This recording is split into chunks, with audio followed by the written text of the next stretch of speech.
Hello guys, welcome back to our channel KNR university 2024 సంబంధించినటువంటి BPT BSc MLT and allied courses సంబంధించినటువంటి ఏదైతే first phase counselling యొక్క web versions అయితే మనకు రేపటితో కంప్లీట్ కాబోతా ఉన్నాయి. అదేవిధంగా మరి సీట్ అలాట్మెంట్ వచ్చిన తర్వాత నెక్స్ట్ ప్రాసెస్ ఏముంటుందని చూసుకున్నట్టయితే ఇక్కడ చూడండి ఒకసారి. సీట్ అలాట్మెంట్ వచ్చిన తర్వాత మనం ఇక్కడ మీ యొక్క సీట్ అలాట్మెంట్ వెబ్సైట్ నుంచి డౌన్లోడ్ చేసుకోవడానికి ఇక్కడ మనకు టోటల్గా 6,000 రూపీస్ అయితే కట్టాల్సి ఉంటుంది అనమాట. 6,000 రూపాయలు అయితే మనం కట్టాల్సి ఉంటుంది ఆన్లైన్లో. కట్టించిన తర్వాత మీ యొక్క అలాట్మెంట్ అయితే డౌన్లోడ్ చేసుకోవాలి. అదేవిధంగా స్టూడెంట్స్ కొన్ని డౌట్ ఉన్నాయి, అన్న ఇక్కడ మేము ఫీ కట్టకుండా డైరెక్ట్ నెక్స్ట్ పేజ్కి వెళ్ళొచ్చా, రిపోర్టింగ్ చేయకుండా నెక్స్ట్ పేజ్కి వెళ్ళొచ్చా అని కూడా కొన్ని డౌట్స్ ఉన్నాయి అనమాట.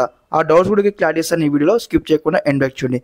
గైస్ ఇక్కడ చూసుకున్నట్లయితే ఏదైతే మనకి ఇక్కడ కొన్ని అయితే ఇన్స్ట్రక్షన్స్ అయితే ఇవ్వడం జరిగింది. ఒకసారి మీకు స్టెప్ బై స్టెప్ చూపించడం జరుగుతుంది. చూడండి ఇక్కడ క్యాండిడేట్ 5th పాయింట్ చూడండి ఒకసారి.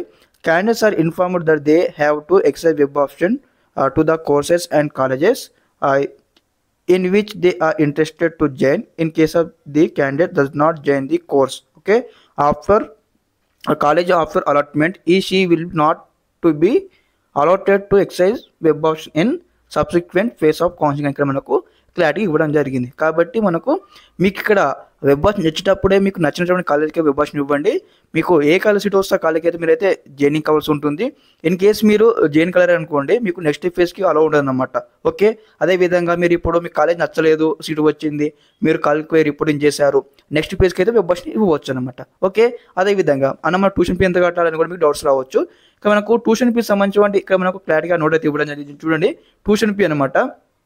Tuition fee is to be paid at respective colleges. The tuition fee be payable is as a notified by the government అని ఇక్కడ ఇవ్వడం జరిగింది.